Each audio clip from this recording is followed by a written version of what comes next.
The hardest part starting off was understanding they all required a different type of leadership. That Yeah. was first and foremost for me. And when I say a different type of leadership, I'm not just talking about different amongst the three of them. I mean, even different from what I learned. One of the things I dealt with that was the hardest for me was trying to figure out how to equal out the time. And you think about it's like, well, I want to make sure I'm being fair with time. It's just making those moments count. And they just required me to be in the moment, be present, and be impactful when I was with them. One, I had to learn how to rephrase that term discipline. As a U.S. Mm. Marine, we all think about Yeah. discipline as that knife and I'm sure you're the same way. You know how it is. We Yep. always think of discipline. It's like, yeah, I will course correct and you'll do what I tell you to do. But I had to change that way of looking at it. It's just talking about maybe more so discipleship and finding a way for a pupil and a teacher to Mm. have some form of relationship. If I'm teaching somebody, the first thing I'm going to do is not run up to them and knife down them as soon as they make a mistake. Rephrase the way we look at discipline and start building that teacher-pupil relationship so that way we can truly grow with our children and help them overcome conflict, not just in that moment with you guys, but overcome it in the future over and over again when they face different circumstances that may be similar. Welcome to the Daughter Podcast, where fathers become everyday heroes in their daughters' lives. Grow, evolve, and lead with love. Here's your host, Oscar Pina. Hey, welcome back, everyone, to the Daughter Podcast. Oscar here, your fellow growing girl dad. Today with another fellow growing girl dad, Mr. Olaolu Ogunyemi is here with us today, a fellow active duty member, here to talk about fatherhood and raising his daughters and his son in this crazy, crazy world. And then also what we're going to get into, which is, I think, a little bit of a maybe touchy subject. I don't know. We'll see what the listeners say, but definitely something that is going to spike some interest in myself and in Olaolu. So Olaolu, man, thank you so much for being with us. Thanks for spending a little time with the daughter community. And I can't wait to get in the conversation. How are you today? I'm doing well, Oscar. Thanks so much for having me, man. I love what you're doing. When I started learning about your podcast from others, man, I was like, I got to connect with this guy because you're doing some really cool stuff. So I definitely appreciate all the stuff you're doing and for allowing me that opportunity. Yeah, thanks, man. And thanks to Tim, who got us together and got the conversation going, the great connector that he is. So thank you so much, Tim, out there for that. Well, man, we got so much to cover. I know that we're probably going to have to stop at some point and bring you back on, but we'll get started. You're a Marine Corps officer. You've got 3 children, a 16-year-old girl, 12-year-old son, and a 7-year-old girl. You're in all the phases, right? And the perspective of having a son. So this is going to be pretty cool as well. You're, as I mentioned, an active duty member. So that's taking a lot of your time. You're a husband. That's a lot going on, brother. Tell me a little bit about yourself. Tell me a little about your background, where you're from, how you grew up, because that has a lot to do with how we raise our kids. Give us a little bit of Olaolu. Yeah, absolutely. So I was born the fifth of 6 children. Really, it's 4 boys and 2 girls, 2 older sisters. They're 12 and 14 years older than me, so they were like mentors in my life. And then you have the 4 boys, which we are 2 years apart for 3 of us, and then my younger brother, who of course took that baby title from me. He's 5 years younger, and so I had that a bit of a competition with him for a little bit, and then Right. I decided to let it go after some point. But anyway. So yeah, we grew up in a large family. My parents always talked about bringing us together and having us always on the same page, and that really did influence, as you alluded to, how I lead my family and quite honestly how I've lived my life. I love the idea of community. I love the idea of teamwork, and so we're also very competitive. I think because it was 4 boys and we're so close in age, we tended to go at each other's throats quite a bit. But we Right. also had some healthy competition there, so we always competed in academics. We competed in sports, and all the things above. So I was very active, like I said, in academics. We all ended up going to college and graduating. I decided to go the Marine Corps route. I always tell them because perhaps I was the slowest one. I don't really know, but I joined the Marine Corps. Shout out to the Marines out there. I'm just joking. But yeah, I decided to join the Marine Corps, and that's really what my path took me. I actually commissioned in 2012, and right after I commissioned, the day after I got married to my wife. Of course, we Wow. planned that. We just wanted family to be in town. We didn't want to have to bring everybody back in a second Right. time. And so we decided to get married. And then the rest is history. Had a brief break between when I actually commissioned and went active duty. And in that time, I was a computer programmer, having the opportunity to work with Tyson Foods, phenomenal company. At the time, at least, I don't know how it is now, but when I was there, phenomenal company, phenomenal leadership, and I learned so much from the people I had the opportunity to work with. Then you fast forward through the Marine Corps career, bounced around quite a bit as a communications officer, had the opportunity to serve in a joint environment, serve with, of course, with Marines, and really work with some phenomenal people. I have nothing negative to say about the military service in general. I think it's a phenomenal opportunity. Of course, there's the being away from family that you would love to be back here with your family, my wife and kids, as you alluded to. But for the most part, I've been enjoying it. And the last thing I'll say is, while active duty, I decided to publish children's books. One of the things that I wanted to do is find a way to connect to my children. There's a company extremely dedicated to restoring the dignity of hard work and the relentless pursuit of greatness. That company is Fuel Hunt, and I am honored and humbled to have them as our sponsor. They have built a community that is all about choosing discipline over comfort and taking pride in the journey, because comfort is a slow death. Their clothing isn't just apparel or fight gear, it is our uniform. 100% American made, Fuel Hunt clothing is a daily reminder for me and those around me that I am committed to being among the few who truly hunt for their goals. Join the movement today and wear your ambition proudly. Everybody wants to eat, but only a few will hunt. Follow the link in the show notes and use GrillDad at checkout for 10% off your purchase. And so I decided to publish a book. Initially, it was just for me and my children. That was the plan. But then somehow, some way, we decided we're just going to, broadcast it and market it. And then it sort of spiraled from there. And it's been an opportunity for me to get in classrooms and read to children and engage with children on a personal level, which has always been a dream and a passion of mine, because I grew up as that guy who was always, trying to hang with the wrong crowd and do things just to fit in.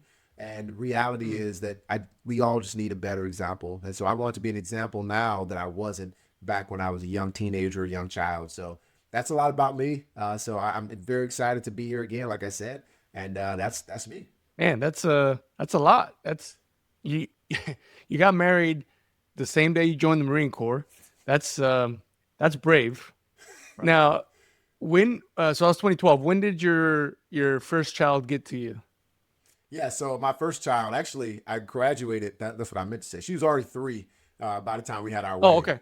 Yeah, so we were already parents at that time. Very heavy influence from our parents, her grandparents, definitely helping us out tremendously, because we were in college, and of course we were just as clueless as we could have been. Man. Just trying to figure out life in general on top of trying to figure out how to raise a child. So the first one was born actually while we were in college. I was 19 years old when she was born.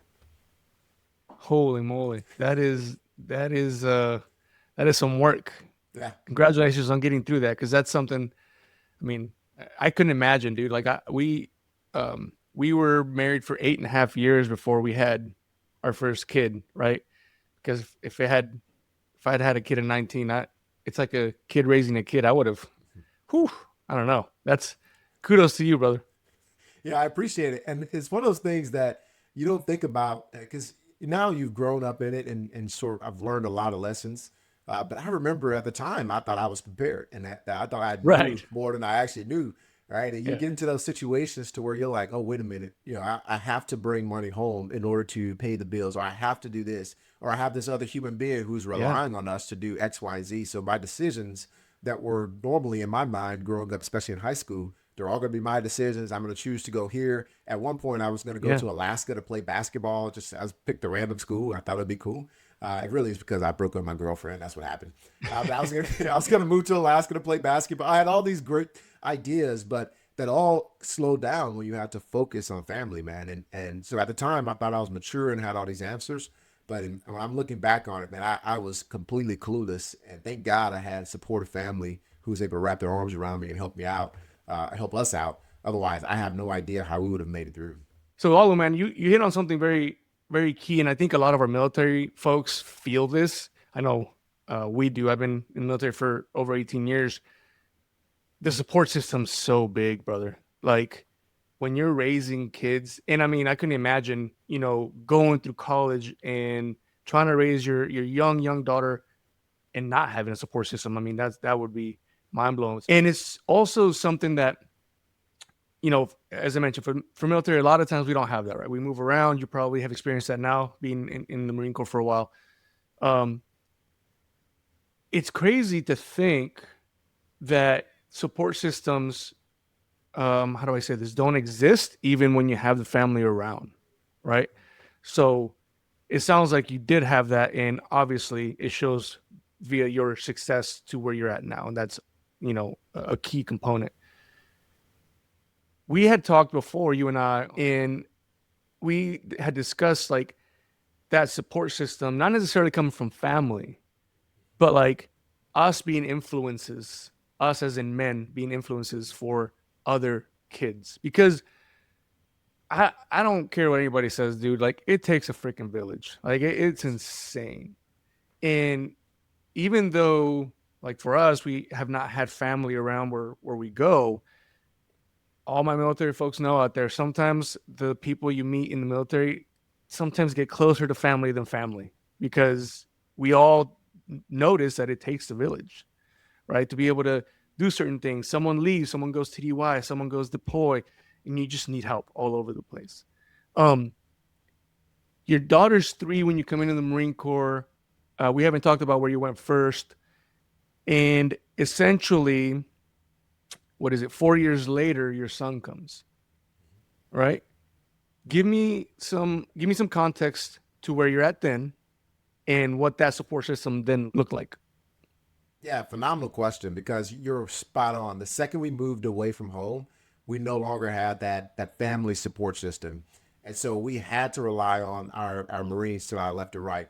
And so to put that in perspective, when we had our son about 4, like you said, about 4.5 years later, I was just starting off in the Marine Corps. So really I was in my entry level training when I first had my son. Oh, wow. And so you can imagine that I'm trying to learn this organization. I'm trying to work hard, trying to earn a name for myself, because that's what we're doing the first couple of years. Right. And doing all these things and trying to figure out how to raise a son and a daughter. And at this time, because my daughter had been, basically the only child this whole time, I had dedicated, that was my goal. I was just going to dedicate every single moment I had to her, right? Because I just wanted to be a good dad. I want to be one of those guys who's just a good girl dad. When people see me, I want them to be like, yeah, that guy, he's doing it right, So I'm the guy running through Chuck E. Cheese and chasing around everywhere, playing all this stuff. But I had to figure out how to now balance, these extended days that we're having in this early training, and then coming home and having to work with my at that time, a 4-year-old, and take care of my wife who's pregnant. Yeah. It was a lot of stuff. And you were talking about, sleeping 4 hours a night. I got better sleep in the field than I did at home for that reason, And so it was just one of those things that you had to learn and I had to grow through. But that's where I was at that time in my life. And then we met our first military family. And that's when I truly learned what it meant to be a part of like the military community. It's because we started off, this whole thing. And I grew up in a small area in Louisiana, but it still was a little bit closed off. It's like a bubble for us. And so I had a little bit of like trust issues, if you will. Yeah. It's like, well, I don't want to, trust these people to take my children. And there's this other thing that I had to where I felt a little guilty if I asked for help, then I feel like I have to do something for them, and they're not asking for as much help as me. And it was like one of those things that I'm like trying to push people away, because it's like, man, that's not me, man. I don't want to have to pay them back. They've done 10 things for me and I've only done 8. It felt a little strange. And I know there's a lot of parents out there that have that same struggle, but that was how it was. I mean, I'm going through this training and we had to have help. And our first friends, Kyle and Aubrey Owens, they were the first ones, just sort of wrap their arms around us. They're like, hey guys, we're coming over for Sunday dinner. Little did they know, little stuff like that was extremely helpful, because Bria's extremely tired, so she's not going to make dinner. Right. I'm like, dude, this is my first time to be able to lay my head on a pillow, because I'm tired just from school or training and all this stuff. And so it was just a good opportunity to get out of the house and talk to adults and not just sit there. My only child, she got to talk and have fun with her friends and things of that nature. So yeah, that community starting off in their first 2 years, especially when I'm trying to learn how to be a parent, how to be a Marine, and all these other, how to be a husband, all these other things I'm trying to learn. It was extremely important for really all of us to have that kind of community and relationship. Hey, if you enjoy the Daughter Podcast, you'll love what we've got waiting for you at daughterpodcast.com. As soon as you visit, you'll be prompted to join our new email newsletter. a resource packed with valuable insights, practical tips, and powerful perspectives straight from our podcast episodes and incredible guests. Don't miss out on the chance to join the community and strengthen your journey as a father.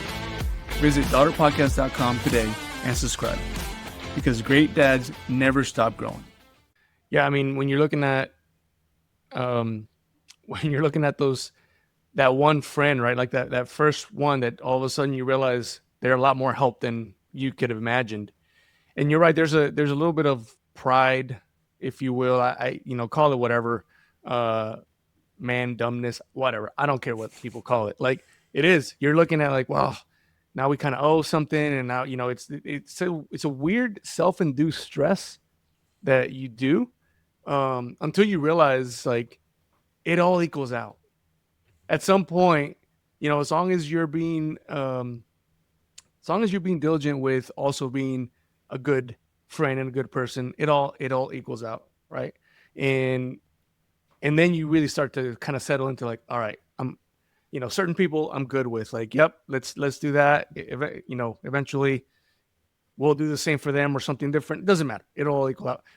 But just to have that little bit of a safety net of like, all right, cool. Like, now you can go out to the field a little more, I don't know, comfortable. I don't know that that's the word to use when you go out to the field, but a little more comfortable to say, all right, at least my family has some support where they're at, right? And that's something that I, just like you, didn't appreciate early on in my military career, particularly when my daughters got to us. But the key that you mentioned that just resounds in my head is community, is the word community. I'm not like a historian or whatever they call these people, but I know that back in the day, that was a thing, right? Like, men had these, and maybe it was for, the context of the time, right? Like, women were with women, men were with men, but they had this community of men that did things. You look at the military, we have the military community. Then you have other communities within that. But the key word is still community.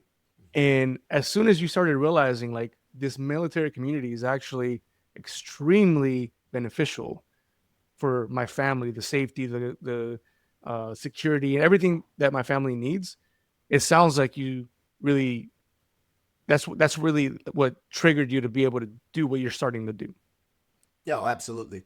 And that's not only is it important for me and the family, but it was important for me, for my career as well. Like, Yeah. a lot of times we don't realize that community, once we become involved in that kind of community, it helps us to give to others. Like you're Right. talking about it equaling out. That's because we're like, okay, now that I've settled myself, now I can pay it forward to somebody else. I can help somebody That's right. out. Yeah. And then we all realize that most of us are dealing with very similar issues. There's all kinds of moving around. There's children who are teenagers, and like you said, they have a wide span of things going on. Yeah. And so once you really embrace that community and you really indulge yourself in it, I truly believe that's helpful. And that's backed by statistics. For example, at school, the reason they encourage children to do extracurricular activities is because it's proven that they do better in school because they are involved in that school community. And that's the point that you're getting at. If you're involved in a community, you feel like you're giving back and you have some kind of pride in where you are, you're going to be more inclined to succeed within that community. And I think that's what we're starting to see.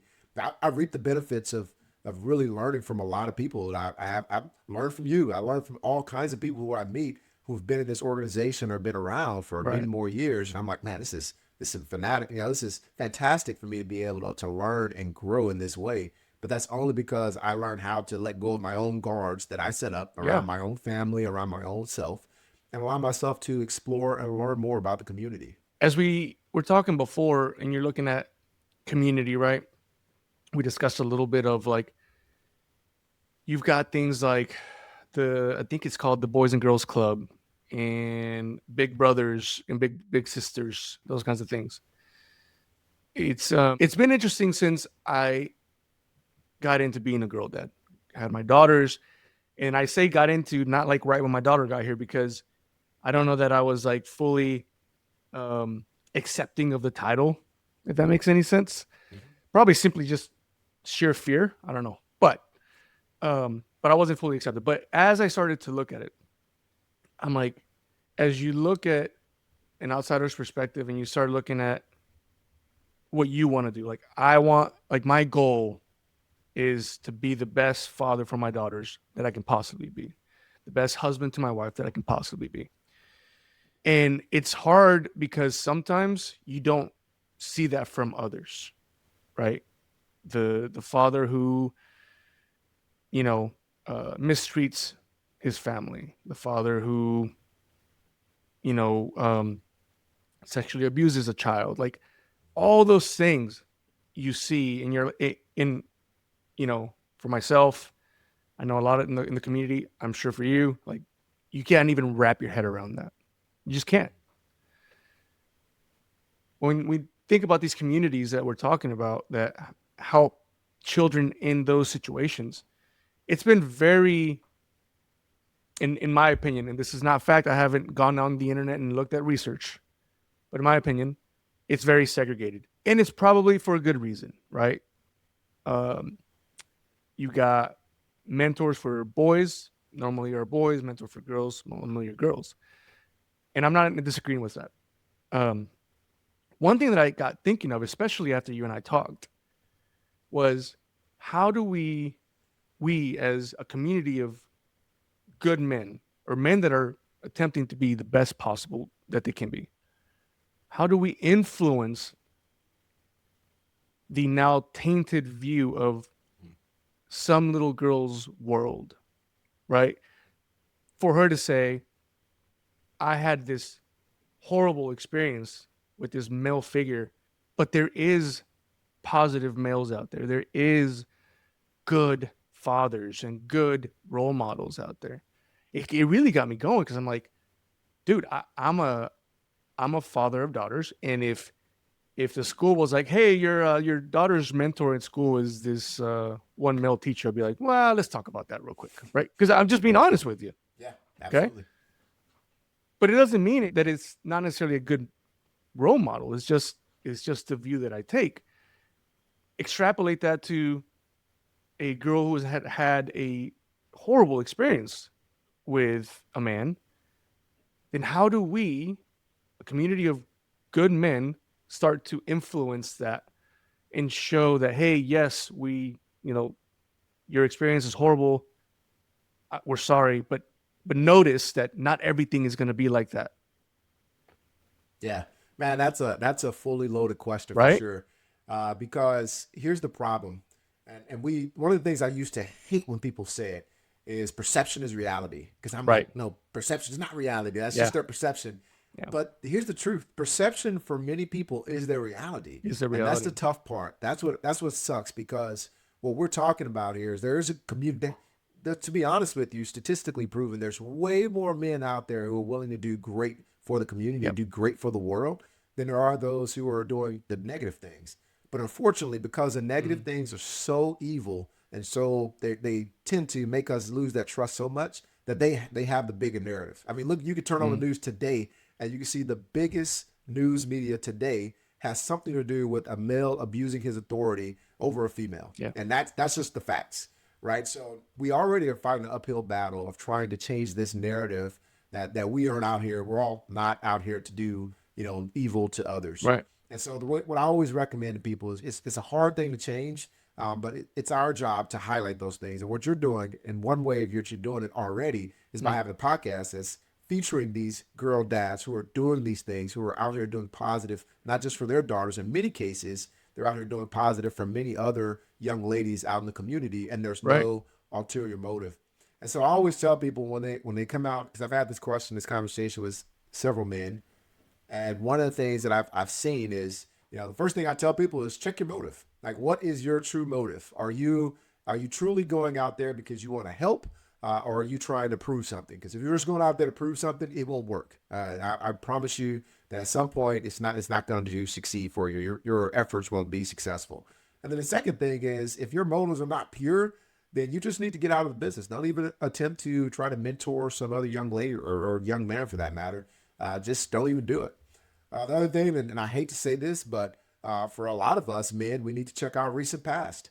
In many cases, when we have the social media posts and we have all these things going on, that's the first place that people are going to go They're going to Yeah. Google you, and they're going to look at your social media. They're going to look at all these pictures online. And if they see something that feels off, let me rephrase. That's what I would do. That's the Yeah. first thing I did. yeah. When my daughter told me, for example, she wants to play lacrosse, I know the lacrosse coach is a male. The first thing I did was Google him, right? I want to know his history. I don't know what he's doing. And this is the natural thing that I'm doing real time, right? So this is what we're doing. So you need to check your recent past. Like, what do you project? What is your brand? Like, how are you presenting yourself? Are you presenting yourself as a wholesome person who's doing great things? Or are you just sort of in the gray area sometimes and doing these things? These are things you have to look out for.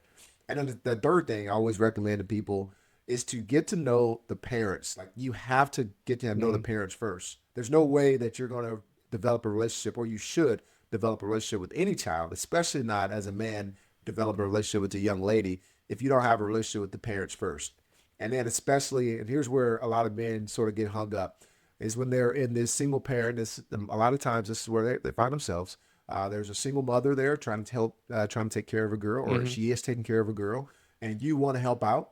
And now you find yourself in this weird predicament because now you're trying to build some form of relationship with the mother, and without coming off as something weird. But that goes back to your original one. Like, check your motive, right? If you're going in there, you're having some other ulterior motive for trying to develop this relationship with this mother, Right. you're going to have a hard time. So really, that's what it boils down to. It's a hard thing, but the only thing that we can do is that we have to try to highlight it and change the narrative. We have to get away from just allowing the negativity to just reign supreme. We have to get out there. We have to show that we are doing something. We have to be in the classrooms. One of the things that I try to do myself is when I get in the classrooms, I try to speak to these young ladies and young men when I'm speaking and engaging with them. I'm making eye contact. When they say, can I get when they come in, because, these children, especially like first, second grade, kindergarten, they want a hug. If they want a hug, do it the appropriate way. Maybe take a knee, sideways hug. Let them see that there's a way to do things that's appropriate.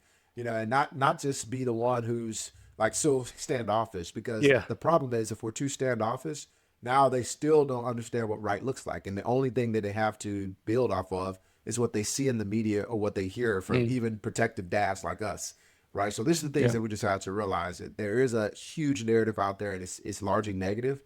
So we're just going to have to do our best to try to set an example of what right looks like. One of my thoughts is, if as long as I work really hard at being better for my daughters, that will come across from my daughter to her friends, to other kids, right? And I think it does.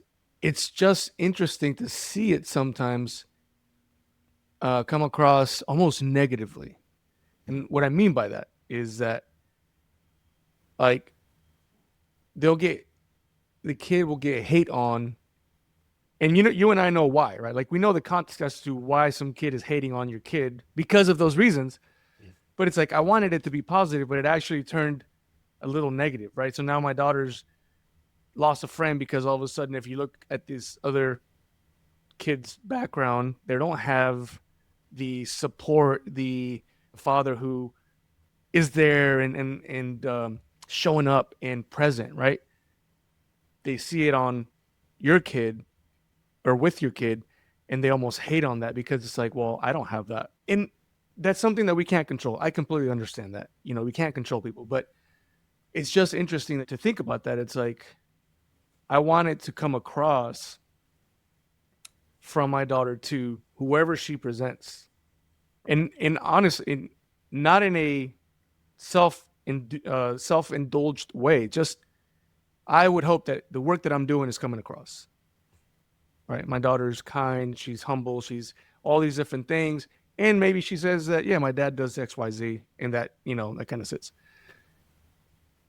The negativity that comes from that we've experienced with that sometimes is like head scratching, and yet understandable, if that makes any sense. What do you think of that?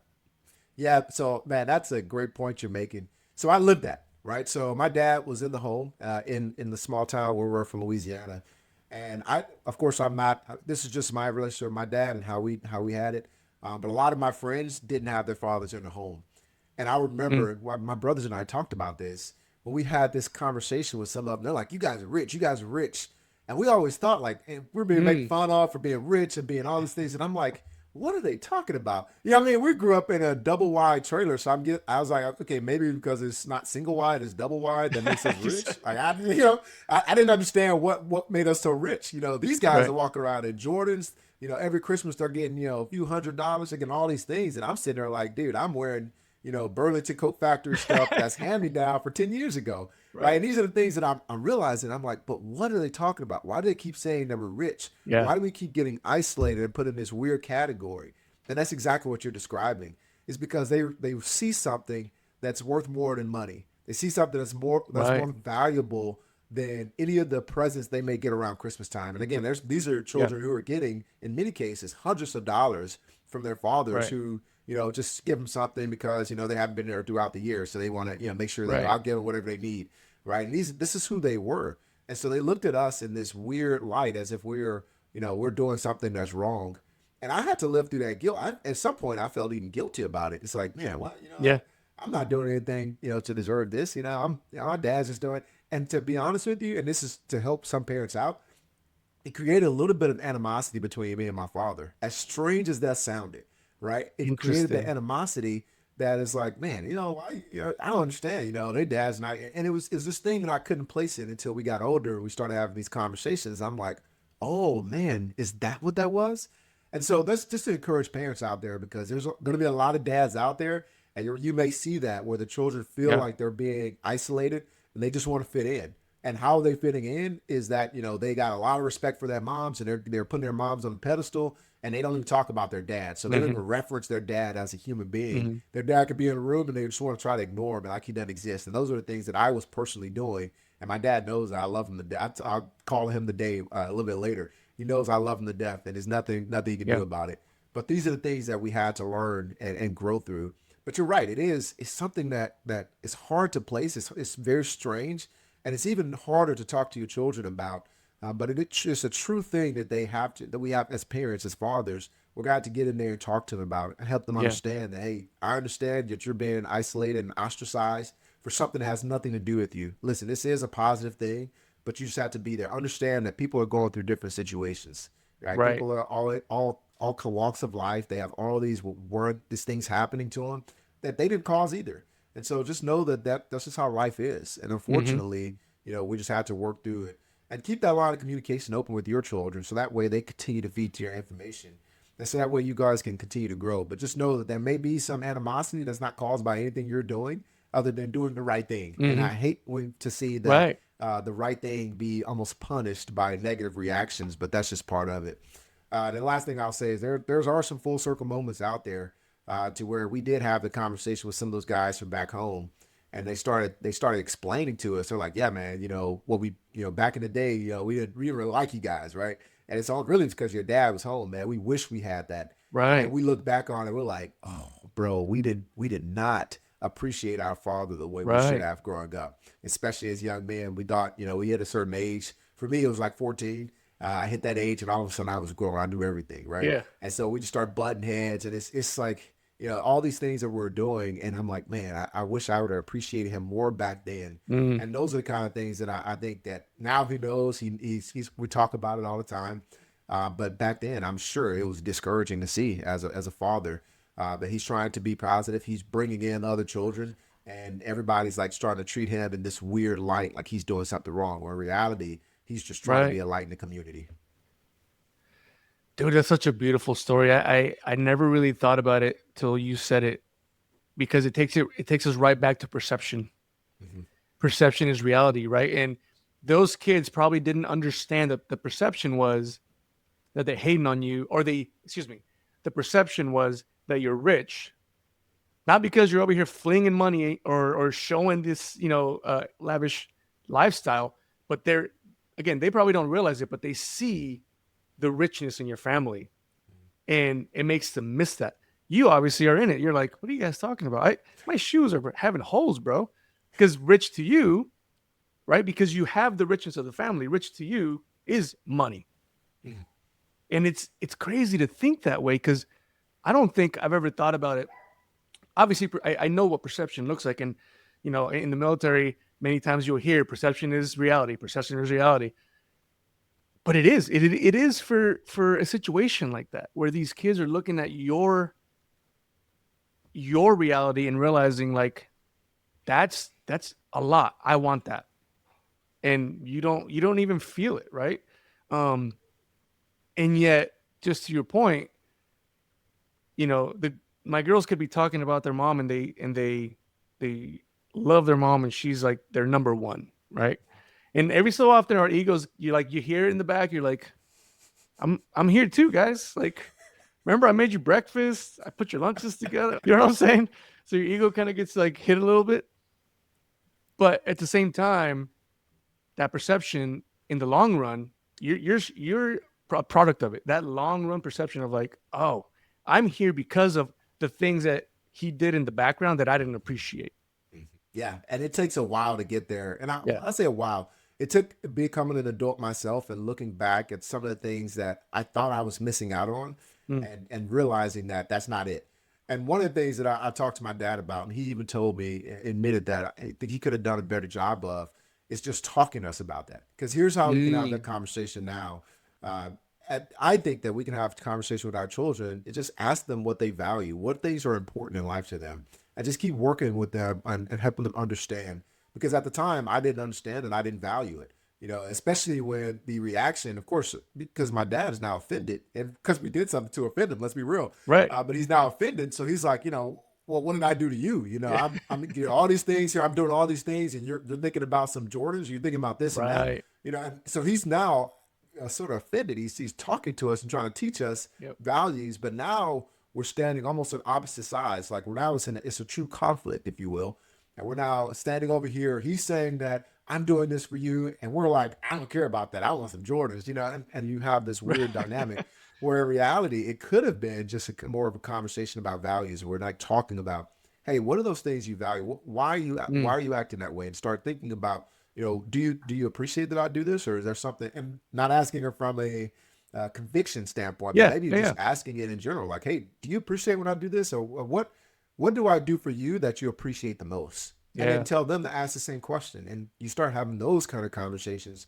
I really think that helps open up the line of communication to where you're able to work through those feelings yourself. Because again, I know I'm right there with you, especially like as military fathers or any profession that takes you away from your children. Mm-hmm. You come back home and things are going to change, right? Yeah. You can be gone for I've been gone for 3 months at a time, came back for like 2 weeks. And in that 2 week period, I'm looking around like, what in the world happened? I was gone for 3 months. It's not even that long.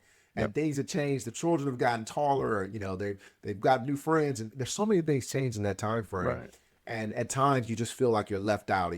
You feel like you want to be there. You should have more pull and more say, but you just feel left out. And I think when we learn how to deal with those emotions and be able to talk through it with our children, it helps us to grow and it helps them grow as well. And gain that appreciation a little bit earlier than, having your own children and then seeing it. It's like, oh, now I get it. Now you see it. That's how you can help them grow. That's a great segment into getting us into you as a father, right? Your daughter was born when you were 19. Obviously, that's probably a whirlwind of everything, going through school, trying to get through all the things, being with your wife, trying to relearn. The way I say it is relearning your wife, because it's something that I probably didn't appreciate as much right away, right? When your wife has a child, like they just made a human, dude. Like they're gonna be different, and you're gonna be different for it. And so, doing all that, so your daughter comes in. I have to assume, at least maybe I shouldn't, but I assume for me, at 19, if I had known I was having a girl, it would have been full panic mode. So tell me about that a little bit, and then take us forward 4 years and the difference when you're learning about your son coming to you. Yeah, so first and foremost, yeah, you're right. It's full panic mode, but I can't show it, right? Because at this point in my life, I wanted to prove. By the time I was 19, I had already dealt with it. Hey, I'm a grown man. I have to be. So now I have to prove that I'm a grown man and I have to do this and I can handle these things and so on and so forth. But in reality, the internal friction is like, I don't know what in the world, especially a girl, you know what I mean? Because again, I grew up primarily with boys. Like all my brothers are right here in age. So we grew up together. Yeah. And so it's like, I know how to deal with them. If they start acting crazy and knock each other around. Exactly. But a girl, I'm like, And the only thing I've thought about for as far as having a girl at that time was like some name that I just thought was loosely like some girlfriend I had like in junior high. We talked about a name for a girl. That for some reason from then on I was like, yeah, I'll always have a boy. It's all boys in my family for the most part for the last few years. I'm gonna have a boy, probably have 4 boys myself. Mm-hmm. That's what my mindset was. And so you can imagine as a teenager, late teens, you're having this girl. I'm like, oh, I have no idea what to do. I don't know how to change a diaper. I don't know, you know what I mean? Yeah. All these things. So that's when you talk about panic setting in, it was how do I actually work with this human being? How do I lead this child? What do I need to do? Can I do the hardcore, like, hey, give me that pacifier. I'm going to hide it. You figure it out yourself. Or do I need to like put her on my chest and like, have her sleep with me every night? And Right. it was crazy. And when I say crazy, I'm telling you, like my wife and I had a full size bed in this 2-bedroom apartment. Of course, my daughter had a separate bedroom, but she always came in there. She'll come in and sleep in there. And I was Right. so nervous to like roll over on her in the middle of the night that I had some like super bad back pain because I'm like, ooh, laying this weird way. Yep. And as you know, with children lay in the bed, for some reason they have to like spread out like the Yeah. starfish thing. And so she was doing all that, and I'm like trying to stay away from her. And I'm waking up. So it was really hectic for me, just trying to learn how to be a parent, like how to lead a child, how to be a girl dad, Mm-hmm. And so I tried my best to accept it. And then, in my opinion, I thought it was, just doing everything with her and give her everything that she wanted. Right. And then I very quickly realized that that's not sustainable and it's not smart. And my papa at the time said, we all talk about, spoiled child, in what case you smile when you said your child's spoiled? And I'm like, yeah, I spoiled her. He's like, but what other thing do you say that's spoiled? And you said it's a good thing. He's like, there's It's a good nothing thing, else right. that you would say, hey, that's spoiled. I love it. It's spoiled milk. I'm going to drink it. We never say that, And so for some reason I said, I'm spoiling my girl. That's my girl. He's like, oh, why you say that's a good thing? And so I had to unlearn that kind of behavior. So there's a lot of things that I just had to unlearn it was just, for me, just trying to make it through and figure out life as a young guy. So you're right. It was full on panic mode starting off. Ironically, for my son, though, we were thinking, okay, she's now, my oldest daughter was, 4 going on 5, and she's, taking care of herself. She's reading. We got all these things going on, very intelligent. And I'm like, okay, I want to try for the boy because I don't want to get her to like 10 years old and then we actually restart. Yeah. And so we decided to have a boy. And it's just funny because you're talking about reading parenting books. I had the baby app. I can't think of what it's called, but tracking, from the day, the best time to try to conceive and all these things that we're doing. Like we were planning it out, perfectly. And then we did all these things. And then to fast forward, now I have, what is that? Another 4 or 5 years later. Initially, we weren't planning on having another one, but we ended up having one. And the funny thing is, that one was almost just as chaotic as the first one because it's like, wait a minute, the second one we planned for is like crib and all this stuff. The third one, I'm like, oh shoot, what's going on? Why are we doing this? Yeah. So it was just interesting to see the different phases of life and how we had to learn and grow through it. But yeah, all 3 of them just came with their own challenges. And all 3 of them came with their own like blessings, and we just learned a lot from all 3 processes. We talked a little bit about this before, but talk to me about raising your son in a daughter-centered home, right? Because you have your daughter first. So the way I imagine, so I know, I tell people this all the time. God had a plan. He knew I needed daughters, and that's just the way it is, right? Had I had a son first, I know I just wouldn't have been a great father. Okay. You had your daughter first and then your son. I have to assume your daughter did some work on your heart that your son is benefiting from. Oh yeah. So give me a little bit of that. And it's not something that we normally talk about on the Daughter podcast. Like I want to know how, you have your son sandwiched by 2 sisters. You're obviously a girl dad, but you also have a son. How does that work in your household? What's interesting is that, yes, my daughter, she helped me to develop like empathy and all those other, just being more in touch with my emotions and trying to understand her. But then this crazy thing happened. I almost turned all that off so that way I can raise my son the right way. And I hope that all the dads out here hear this. It's like I wanted to raise him to be be able to protect his sister, protect his mom. You know, he needs to be strong. I can't let him. I'm not going to raise him the same way I'm going to raise my daughter. I want to be that guy, or, you know, make him tough, and all these things that I'm thinking. You know, building up the masculinity, and I use that word intentionally because when I was on the depot, I had this drill instructor who came up to me.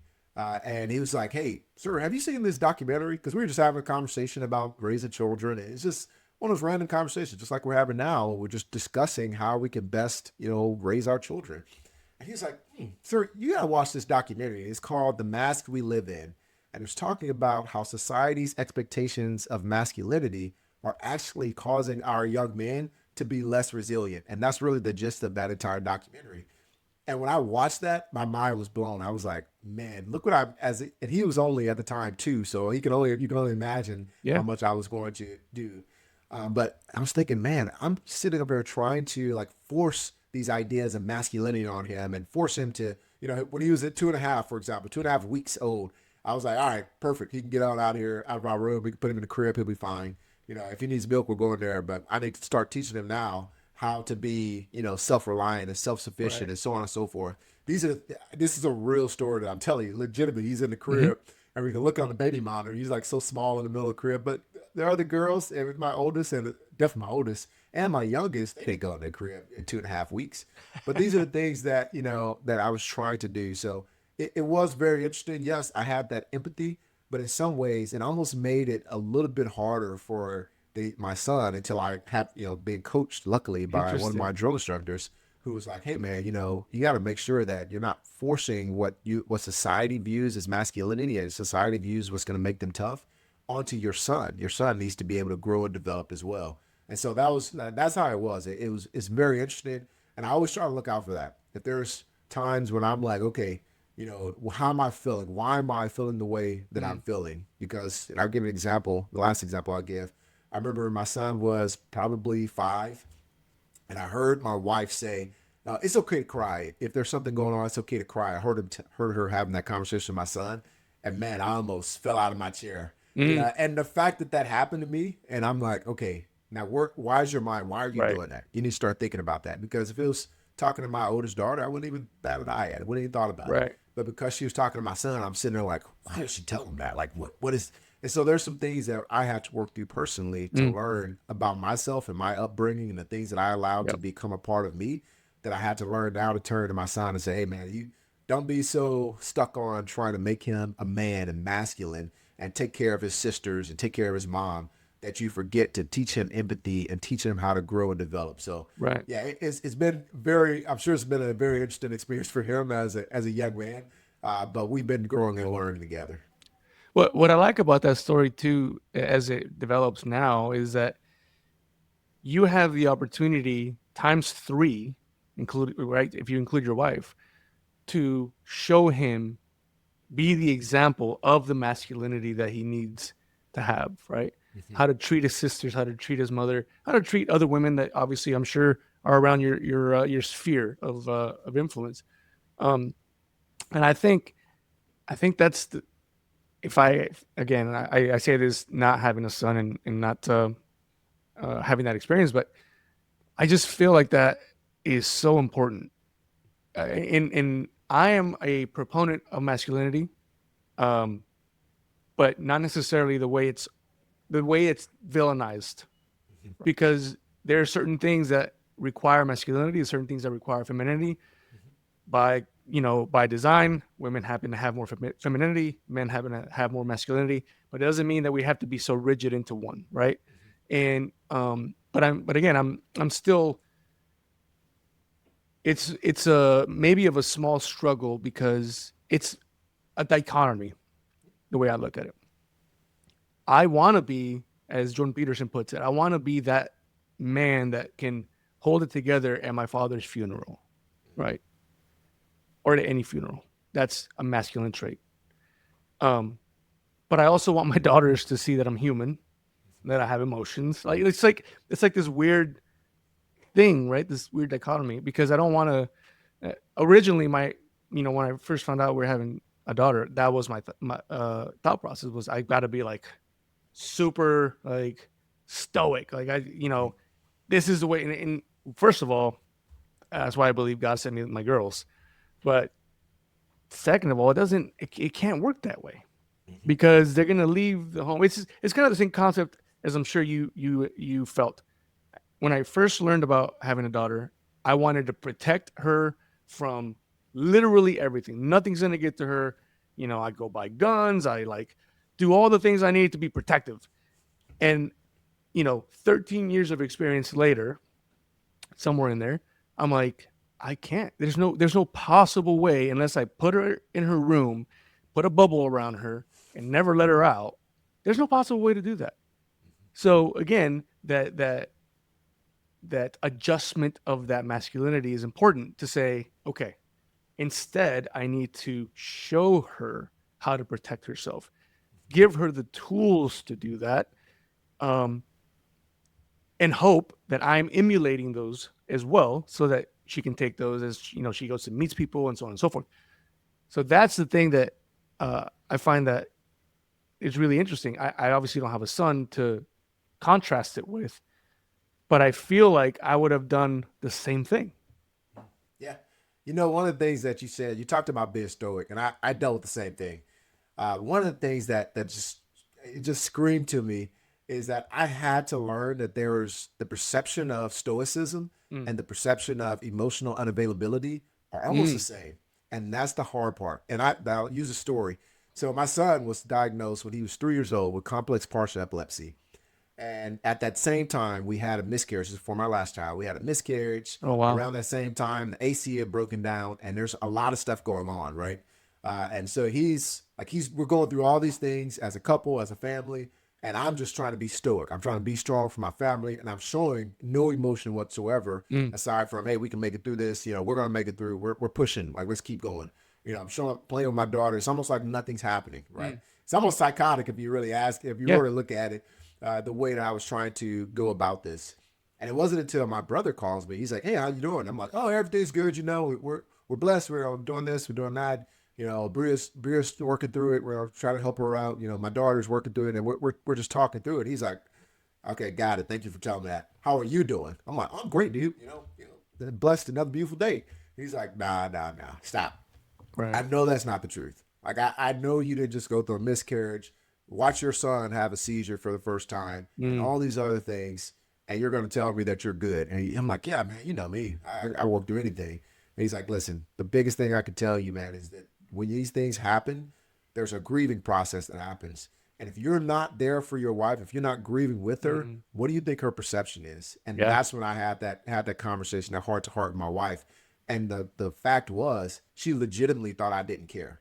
Now, imagine that. She just went through a miscarriage. And now we're looking at our son who's having this complex partial epilepsy, and she thinks that I don't care about this. She thinks that I'm just focused on the Marine Corps. I'm so distracted, if you will, by the Marine Corps that I don't care about what's going on in my family, right? And that's the danger in just trying to be stoic, which is I think it's admirable. I think we all want to do it. We all have that idea of what it looks like. But we have to learn how to make sure that we're showing that emotion and be able to be the example of what it looks like to be strong, to sit, take a knee, cry, take a break, rest, laugh, have fun, show them what it means to be upset and not go punching holes in the wall. These are all things that we have to be teaching them. And it's about setting an example. And the last thing I'll say on that is like we talk about being upset. It's no different from the idea of stoicism. When I get frustrated, there's been times when I'm frustrated with my children. And I'm like, and I do something like hit the wall. I'll bring them all in immediately and say, hey, you saw what I just did. Everybody just saw me. I slammed the door. I pushed the door. Technically, I would. It's one of those things that if I slammed it, then I'm like, well, I didn't slam the door as hard as I could because I'm too cheap to want to pay for repair. But they know what I'm talking about. I slammed the door hard enough for people to know that I'm frustrated. Right. And I told them that is not the way that you're supposed to show your emotions. That's not how you show that you're frustrated. When I'm frustrated, I need to do better of that, and I need to set a better example for you. And to me, that's a better example of what it means to be a man and to show like strength and emotional control and being able to react positively to even negative situations than anything else that we could show them. So that's what you reminded me of when you talked about your stoicism, because I think it's an admirable cause. I think we're trying our best to do, be there and be strong for our families. But it can also cause our families to think we're just disconnected and not available to them. Well, I think the important thing that you mentioned was that stoicism isn't not having emotions. It's managing those emotions according to the situation, Yep. right? And you could, I would argue that you could be stoic with your wife and still be with her, and and and let her know that yes, this is horrible, but we're going to grieve this together. You may grieve it differently. Let's just call it stoically, but you're still there, as opposed to the stoic view of like, if I just ignore that it's a bad thing, I'm good, right? That's Yeah. to your point. I would venture to say that that's psychotic. Yeah. That's a little bit off. Like you can't just ignore this thing, because you and I both know you ignore things and they don't just go away. They a lot of times they grow. So 100% agree with you on that. And it's I think the maybe I wouldn't even call it misperception. Maybe the uh or the unlearned side of what it means to be stoic in a situation, right? You absolutely need to manage those emotions. And I'm with you. I've gotten to the point where if I'm upset and I show it, uh, I will either say I'm upset and walk away so that they know, hey, you know what? Right now, not the time. I'm not happy about it. Let's go over here. If I overreact to something, I will bring them in. Hey, that was an overreaction. You guys are not responsible for that. That's on me. I will work on that. But again, it's just showing that one, I'm human. Two, emotions are fine. What I tell my girls all the time, and especially as the stages that we're getting into, 13, I got soon to be 10-year-old. Like, I want you to have your emotions, but your emotions can't run you. If your emotions run you, you make really bad decisions. Have the emotions, understand them, but don't let them run you. And I say that to them, and I constantly have to remind myself to do the same. Yeah.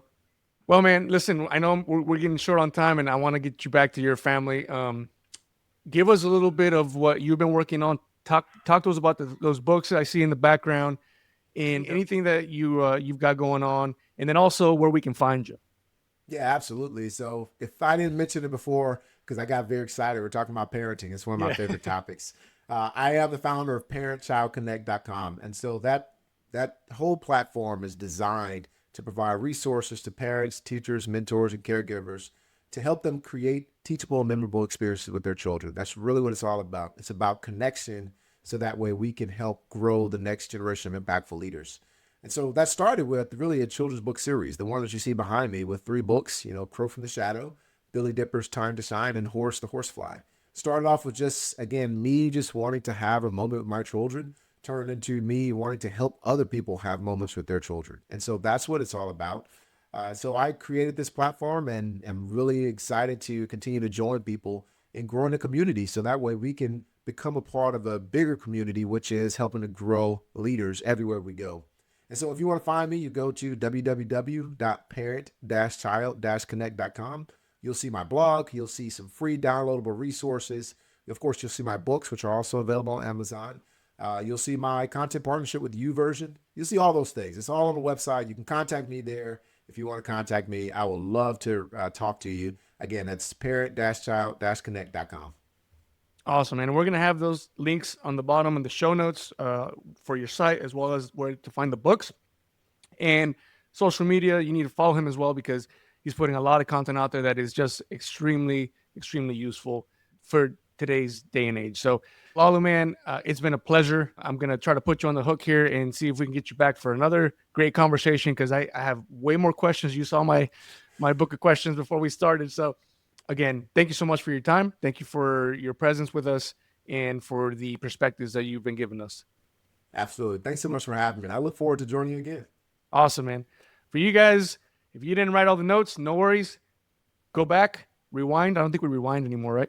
Go back, restart this episode, and get the goodness that Olaolu has been putting on us. You know where to find us, www.daughterpodcast.com. You're able to find this and everything else. And sign up for the newsletter, and then keep listening to these pontifications that we put on to the show. All right. Thank you all for your ears, for your eyes. We'll see you on the next one. Hey, if you enjoy the Daughter Podcast, you'll love what we've got waiting for you at daughterpodcast.com. As soon as you visit, you'll be prompted to join our new email newsletter, a resource packed with valuable insights, practical tips, and powerful perspectives straight from our podcast episodes and incredible guests. Don't miss out on the chance to join the community and strengthen your journey as a father. Visit daughterpodcast.com today and subscribe, because great dads never stop growing.